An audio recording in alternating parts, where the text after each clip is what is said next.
I came to my senses when all I could see was darkness, except for a road sign that read, Freudenberg, 30 miles ahead. How did I end up here? All I remember is the shock of Linda brutally and meanly dumping me to have fun with that arrogant football player jerk in his undoubtedly huge mansion. Without a condom, as I know arrogant bastards like him do. So much for Valentine's Day. By the time I got my thoughts together, the 25 miles sign flashed by. Damn it. Maybe I'll just spend the night there or what's left of it. Motel 6 was the first sign I saw, and as promised, they left a light on for me. I threw the bag we had packed for the hotel on the floor and collapsed onto the bed. The next thing I remember was a surprised gasp. I'm sorry I rang, but no one answered. The cleaning lady backed away when I told her she could come back in an hour. I was so detached that I didn't even hear her knock and shout the usual cleaning. After showering and changing into the clean clothes I had packed for my trip home from another hotel, I went to the nearest restaurant for a hearty breakfast. While waiting for the waiter and then my food, I turned on my phone to scroll through my messages and voicemails. It only took a second or two because there weren't any. No one knew or cared where I was or what had happened to me. Everyone had their own lives and a day off. And that bitch was probably enjoying her morning sexual ecstasy with her new lover, not thinking about her loser husband of 10 years and her children. Those who knew what had happened probably thought I had gone home with my tail between my legs, waiting for the great god of football to finish. As they said, I would survive and live on. After all, it was just one night, right? She deserved it because she was chosen by the great god of football in this town. I'd be fine. No one would come looking for me. Only I wasn't fine. After breakfast, I went to Walmart Supercenter, bought a few changes of clothes, and returned to the motel to extend my stay for a few more nights. Back in my room, I opened my laptop and found out what was going on in the rest of the world. As I quickly discovered, nothing much. Not knowing what else to do, I went on social media. Nothing interesting there either. Maybe I'd make fun of Linda on her Facebook page? Before I made up my mind, I Googled the jerk she'd probably spent her last few minutes in bed with while I was sitting on the internet. Below the search results sponsored by the league, the team, and the charities he supported, I stumbled across a strange post. Someone had apparently filmed Laval from the moment he arrived at Morrison's last night. Who could have done this and why? According to the author, he wanted to see which married woman this arrogant jerk would choose last night to cheat on another unfortunate husband. Apparently, this stud wasn't doing this for the first time, and the author of the post knew about it, because the moment Linda went to the bathroom, the videographer got up and walked over to the side entrance. The GOAT's crew didn't know he was in on it, so they didn't bother him. The video shows the GOAT starting his Escalade, which he had illegally parked in a disabled parking space. Apparently, football gods don't get fines for such brazen behavior. He then drove up to the side entrance and waited until Linda, with a big smile on her face, got into the car and kissed her hero on the lips. After cleaning her tonsils for about 5 minutes, he put his monstrous SUV in gear and drove away. King of the world. When the noise died down, the soft voice of the Google post author clearly said, "That's how he ruined my marriage a week ago, and everyone thinks this jerk is a hero. When is someone going to expose him?" After downloading the video as evidence for my inevitable divorce, I watched it several more times through my tears. Finally, I unclenched my fist and wrote to the guy. "I'm his husband. Do you have any other videos of him doing things like this?" After waiting a few minutes and receiving no reply, I lay down again and sank into waves of exhaustion and depression. I was awakened by the phone ringing. It was Linda. "Hi, Jim, I'm back. Where are you?" I left after you dumped me." "What?" "I didn't dump you. I'm standing in our kitchen. Where are the kids?" "You definitely left me, you cruel, cowardly bitch," I growled. She gasped. In all the 12 years we'd known each other, I'd never spoken to her like that, but I was on a roll. without even saying a word. You just lied to me that you were going to the bathroom, and you went out to have fun with some football player. If that's not leaving, I don't know what is. I didn't leave you. Dee told you I'd be back today, and here I am. Are the kids with you? No?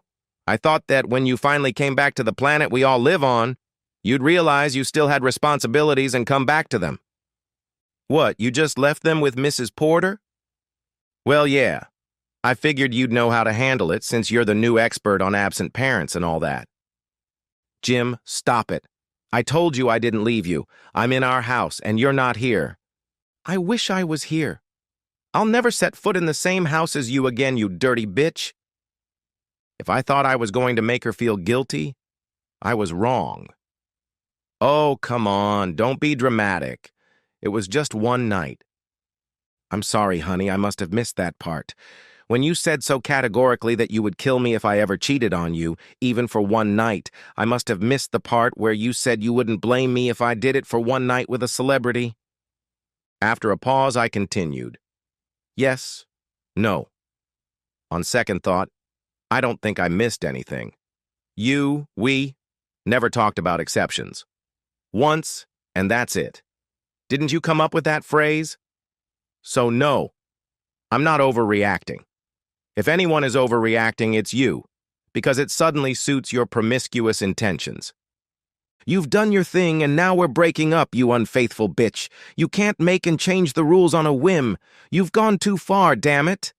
I was still furious. You cheated on me.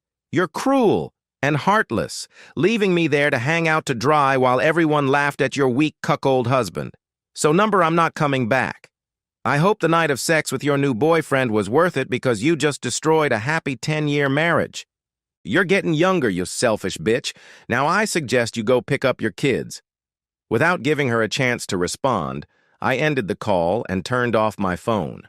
When I opened my laptop again, Vince, the guy who posted the video, replied, "No, this is the first video I took. Last week he did this to my wife. We came from Freudenberg to celebrate our 5th anniversary at Morrison's restaurant. Now not only are we not celebrating our anniversary, but we're no longer together." Me. Are you in Freudenberg? Him. Yes, where are you? Me. At Motel 6 on the east side of town next to Denny's. Him. Want to meet there? I'm wearing a burgundy sweatshirt with our high school team logo on it. Vince looked to be in his early 20s, professional, in good shape, but not bodybuilder-like, with hazel eyes and dark brown hair. After introducing himself, he asked, "So, how's life? How was your night?" In the middle of my gloomy story, his phone rang. Raising his finger, he said, "I have to take this, sorry." It's Vince. Oh, hi, Tony, thanks for calling back. Hold on a second, we need to step outside so I can put it on speaker. He motioned for me to follow him. We stepped outside, walked over to his SUV, he opened the door and we got in. Tony, you won't believe this. I have the guy from the video whose wife was kidnapped last night on speakerphone. Tony, meet Jim Carlisle. Jim, this is Tony Stevens, a reporter with the Freudenberg Tribune. Jim, I called Tony this morning to tell him about the video. He wanted it posted on a public website so he could respond to it as a reporter for an independent news site. What do you mean by independent? I asked. Tony is my cousin. If he finds this story on Google, no one can accuse him of using the newspaper to get revenge for my divorce. Okay, whatever you say. Tony asked. Jim, is that you? Tell me the whole story. Can I record this? Vince replied, Let's meet at your office. It's warm there. After all, it was the first day of March and it was freezing outside, with snow still on the ground from the previous snowfall.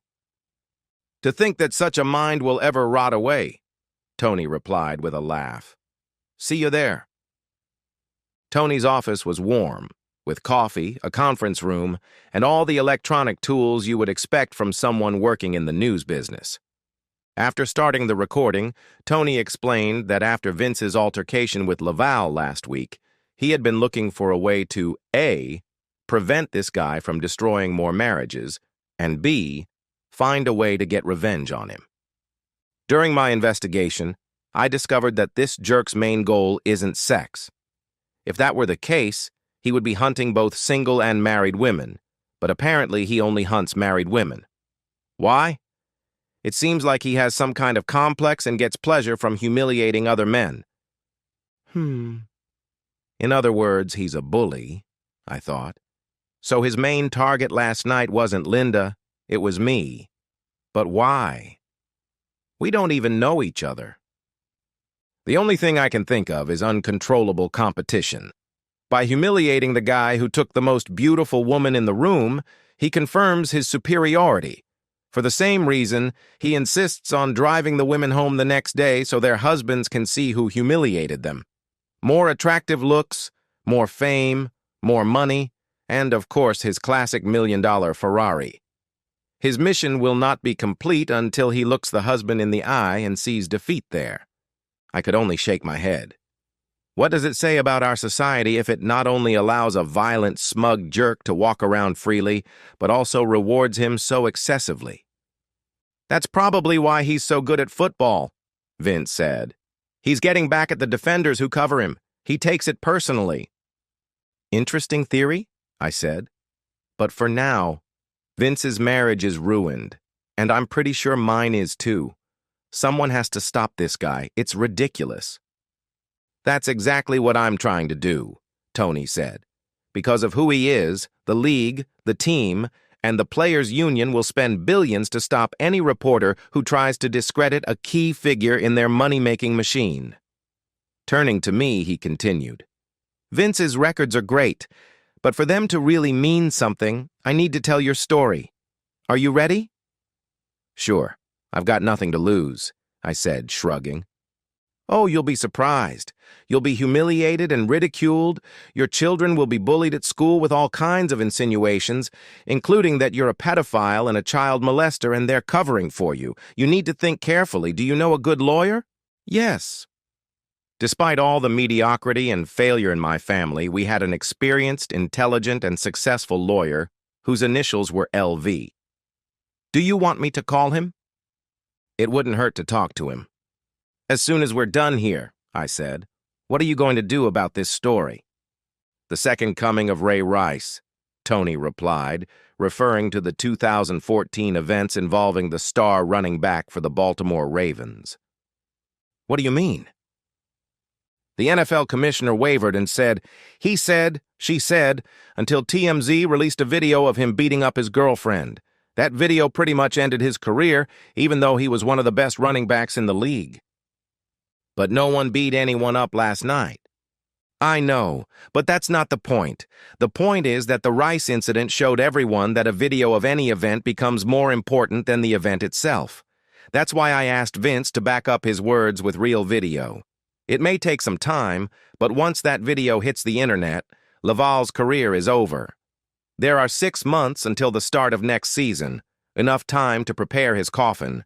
The NFL or the Sharks will no longer be able to hide his behavior. I want to find as many other victims of his betrayal as possible to support Vince. If we can find 1 or 2 more people to corroborate your stories, it will hopefully vindicate both of you in the eyes of those who think you're weak for letting a football player steal your wives so easily. It would be very helpful for the story if you would agree to be interviewed as a victim in the video. It would give the story real credibility. What did I have to lose? If Tony published the video without my name, all our friends would know about Linda and me.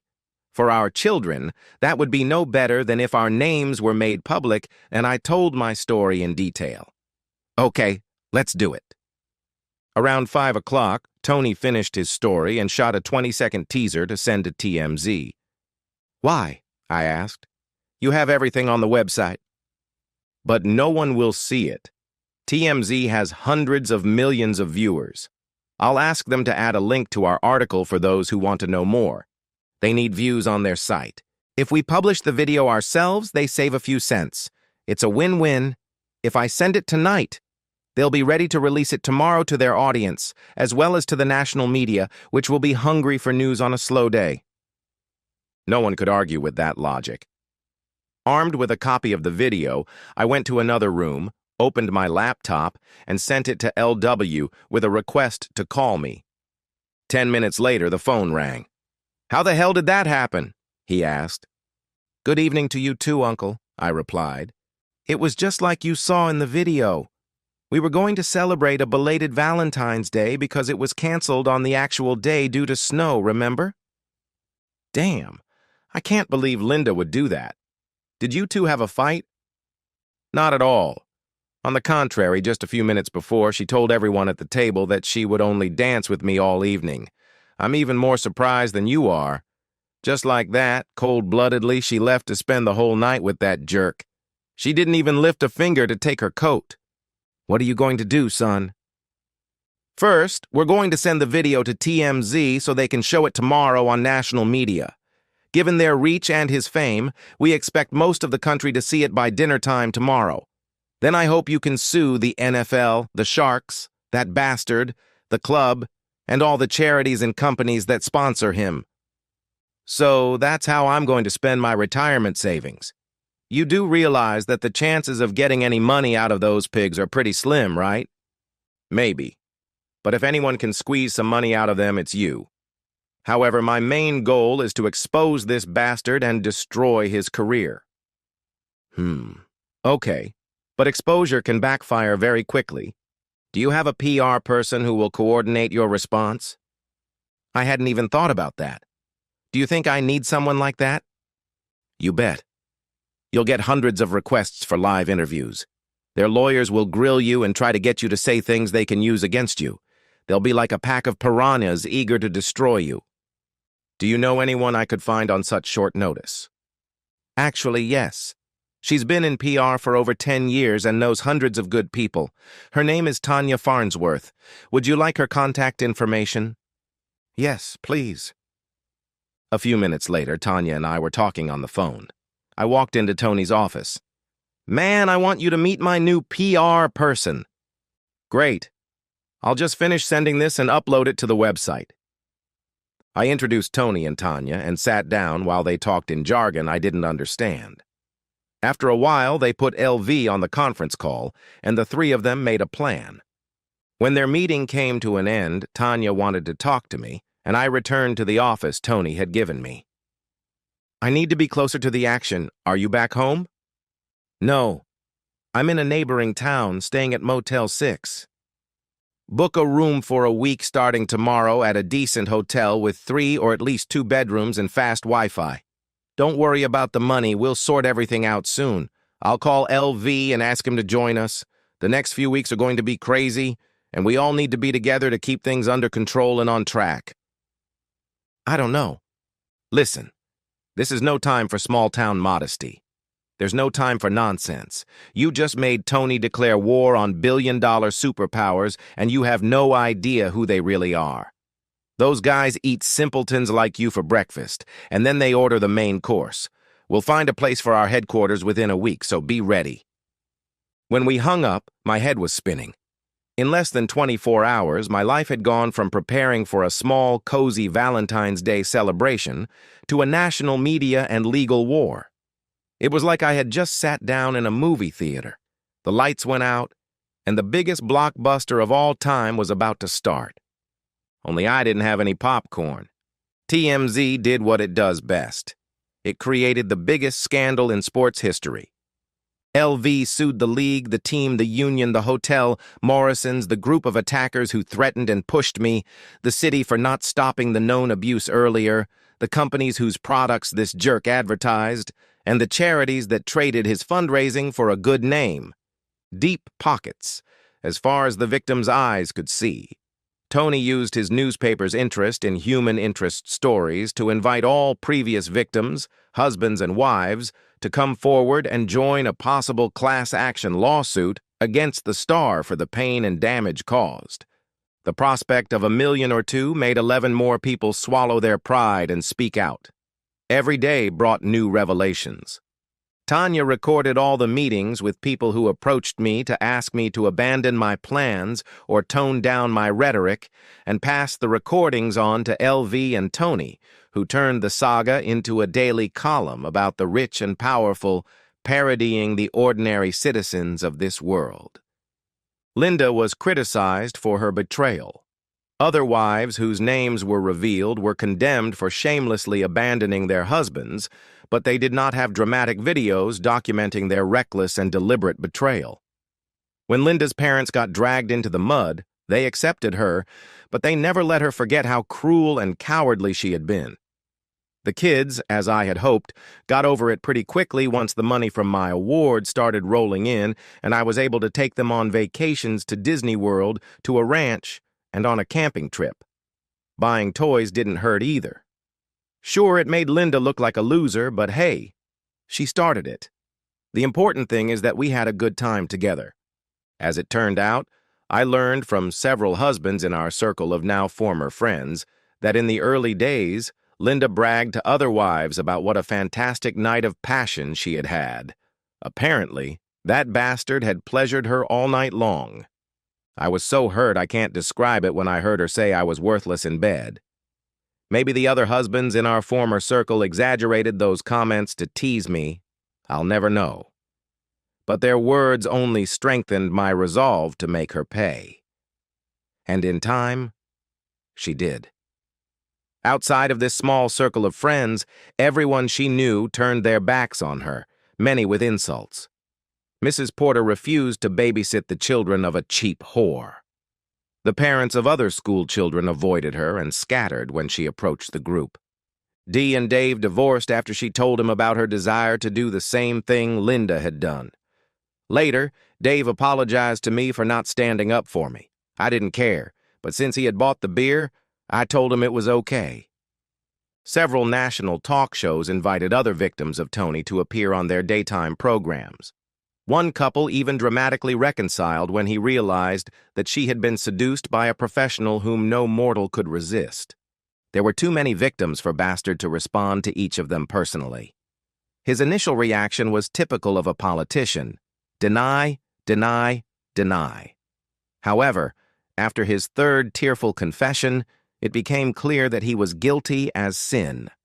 He then tried to prove that the women had misunderstood his intentions. When two husbands gave detailed testimony about the brutal defense of the kidnappers, as the abductors were now called, the bastard could no longer continue to play on misunderstanding. When he tried to use the argument that they wanted it so badly that they seduced me, he was crushed when they, as one woman, described him as a selfish lover, interested only in getting pleasure and then rolling over and falling asleep. This accusation led to the immediate termination of his latest advertising contract for male enhancement pills. The only charity he had left was his own, which turned out to be nothing more than a scam to hide his money from taxes and lawsuits from the husbands he had cheated.